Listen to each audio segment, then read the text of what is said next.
Hello and welcome students. This is the third part of chapter electric current and its effects. So in this video today we will learn about the effects of electric currents. So the energy stored in electric current is called electric energy. This electric energy is converted into different forms of energy like heat energy, mechanical energy and sound energy. Example of these energy: when you switch on press, it quickly heat up because electric energy convert into heat energy. Next, mechanical energy. When you switch on the washing machines, it run, means in this electric energy convert into mechanical energy. Sound energy. When you switch on the sound system, then speaker starts making sound or some noise. This is electric energy converted into sound energy. So an electric current can produce three types of effects. As you can see here, first is heating effect, second magnetic effect, and third is chemical effect.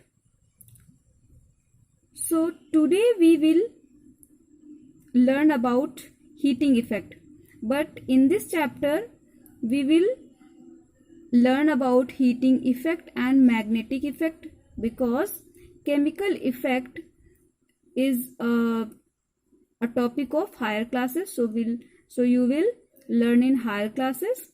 So let's start with heating effect. So heating effect: when current flows through a metallic wire, the wire offers some resistance to the flow of electrons. During this process, electric energy converts into heat energy. This was observed by James Prescott Joule. That's why it is also known as Joule's law of heating effect. Copper wires offers very low resistance. That means they do not heat up quickly. Thin wires of tungsten and aluminium offers high resistance and gets heated up quickly. Means they produce heat more and quickly. So that's why we use tungsten wire in the bulb. The heating effect of current depends on the following factors. First is cross-sectional area. Thinner the wire, more is the heating effect and vice versa. First, you should know about the sectional area, cross-sectional area. This area, this round shape area is cross-sectional area. This is the thicker wire and this is the thinner wire. So cross-sectional area of thicker wire is more and cross-sectional area of thinner wire is less. So thinner the wire, more is the heating effect and vice versa.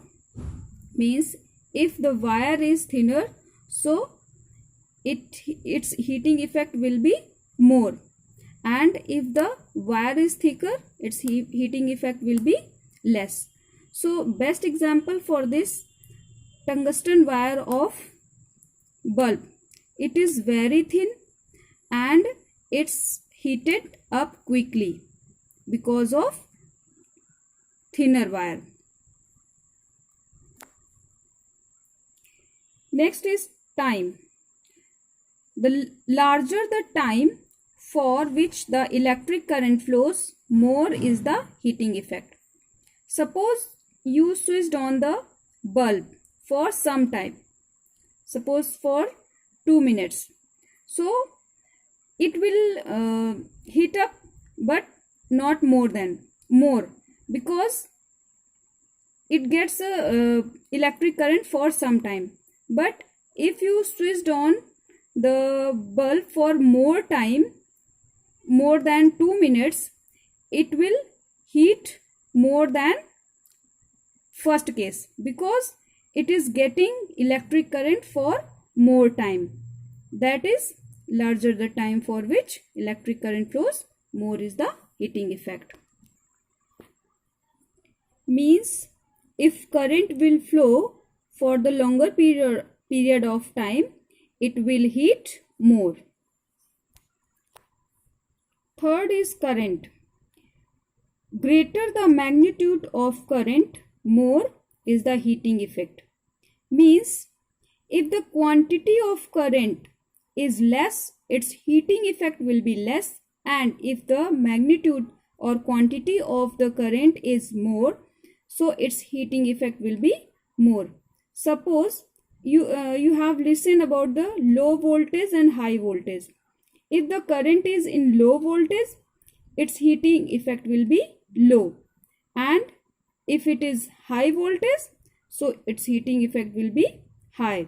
So in this case, if the voltage is low, so your bulb will glow with a dim light, and if the high voltage, your bulb will glow with a bright light.